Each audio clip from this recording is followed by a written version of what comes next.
बच्चों, let's read the question and question says that on the basis of valence bond theory explain the shape magnetic behaviour of the following coordination compound. और यहाँ पर ये coordination compound दिया हुआ है। तो चलो इस क्वेश्चन को सॉल्व करते हैं और सबसे पहले इसकी कंसेप्ट को देख लेते हैं। तो की कंसेप्ट को देखते हैं। तो इसकी कंसेप्ट में कॉम्प्लेक्स कंपाउंड दिया हुआ है कोबाल्ट NH3 होल 6 और ये दिया हुआ है +3। तो सबसे पहले इसमें oxidation state of central metal atom यानी कोबाल्ट को हम फाइंड आउट करते हैं।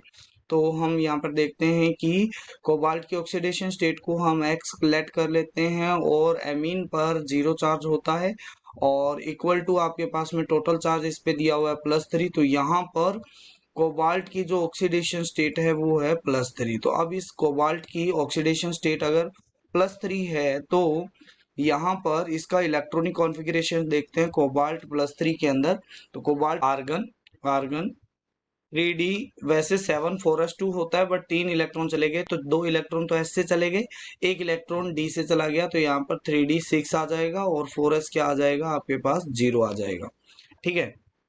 अब अगर हम यहाँ पर देखते हैं तो 3D के अंदर कितने ऑर्बिटल होते हैं 5 ऑर्बिटल होते हैं। ये 4s हो गया और ये क्या हो गया आपके पास में 4p हो गया। ये हो गया 4s, ये हो गया 4p और ये हो गया 3D। ठीक है। 3D के अंदर 6 इलेक्ट्रॉन फिल करते हैं तो 6 इलेक्ट्रॉन कुछ इस तरीके से फिल होंगे। ये देखो यहाँ पर। अब यहाँ पर हमको पता है कि NH3 ये है स्ट्रॉन्ग फील्ड लिगेंड। अगर स्ट्रॉन्ग फील्ड लिगेंड की प्रेजेंस में जो इनर ऑर्बिटल d ऑर्बिटल होता है उसमें क्या हो जाता है पेयरिंग होगी। Pairing of electron will done by NH3। यहाँ पर NH3 स्ट्रॉन्ग फील्ड लिगेंड है तो ये क्या करवाएगा पेयरिंग करवा देगा। तो ये अगर पेयरिंग करवाएगा तो पेयरिंग किस तरीके की होगी। तो यहाँ से ये वाला इधर पेयर कर जाएगा, ये वाला इलेक्ट्रॉन इधर पेयर कर जाएगा। तो पेयरिंग करवाने के बाद में आपके पास यहाँ पर बचेंगे वो 2 ऑर्बिटल और वैकेंट हो जाएंगे और ये हो जाएगा 4s और ये हो जाएंगे 4p। अब मुझे ये हो गया 3D, ये हो गया 4s और ये हो गया 4p हो गया। तो अब मुझे 6 वैकेंट ऑर्बिटल करवाने हैं। तो ये वाले 6 2d के और 1s का और 3p के ये क्या करेंगे हाइब्रिडाइजेशन बनाएंगे। तो यहाँ पर हाइब्रिडाइजेशन में पार्टिसिपेट करेंगे तो हाइब्रिडाइज ऑर्बिटल बनेंगे नए। ये हो गए 3D के 3 जिनके अंदर पेयर्ड इलेक्ट्रॉन है और ये जो वैकेंट ऑर्बिटल जिन्होंने हाइब्रिडाइजेशन में पार्टिसिपेट किया और इक्वल एनर्जी के 6 नए ऑर्बिटल बनाए हैं जो D2sp3 हाइब्रिडाइजेशन है। क्या है D2sp3 हाइब्रिडाइजेशन। ठीक है। तो इनकी जो D2sp3 हाइब्रिडाइजेशन की वजह से इनकी शेप है वो हो जाएगी आपके पास ऑक्टाहेड्रल।